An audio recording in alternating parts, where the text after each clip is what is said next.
The highest order of business before the nation is to restore our economic prosperity.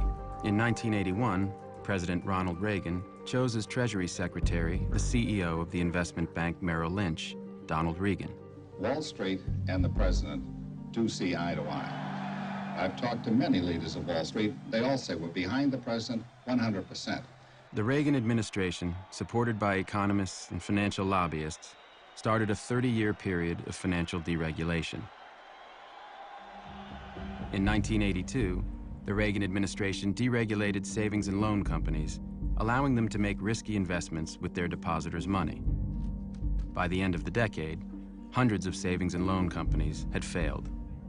This crisis cost taxpayers $124 billion and cost many people their life savings.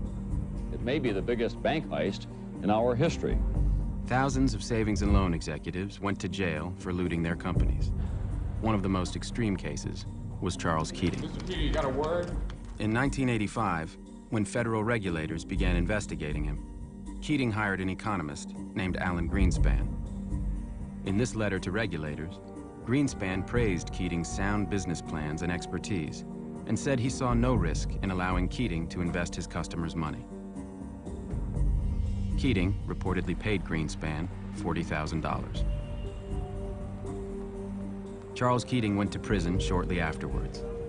As for Alan Greenspan, President Reagan appointed him chairman of America's central bank, the Federal Reserve. Greenspan was reappointed by Presidents Clinton and George W. Bush.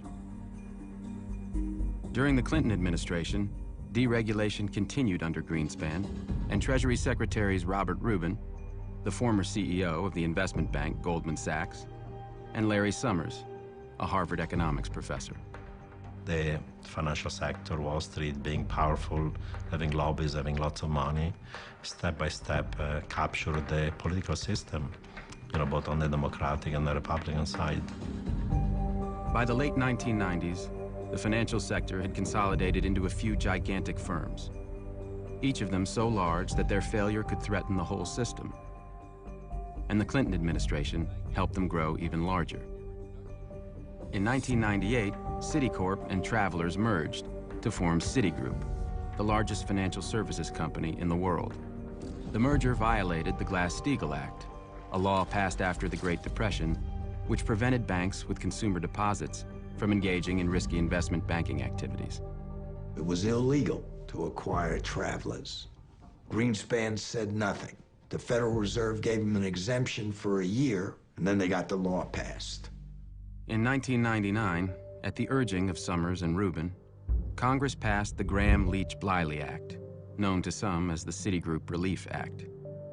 It overturned Glass-Steagall and cleared the way for future mergers.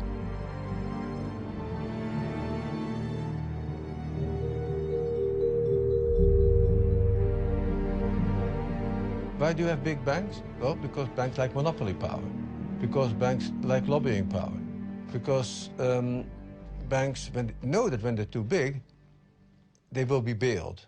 Markets are inherently unstable, or at least potentially unstable. And appropriate metaphor is the oil tankers. They're very big, and therefore you have to put in compartments to prevent the sloshing around of oil from capsizing the boat. The design of the boat has to take that into account.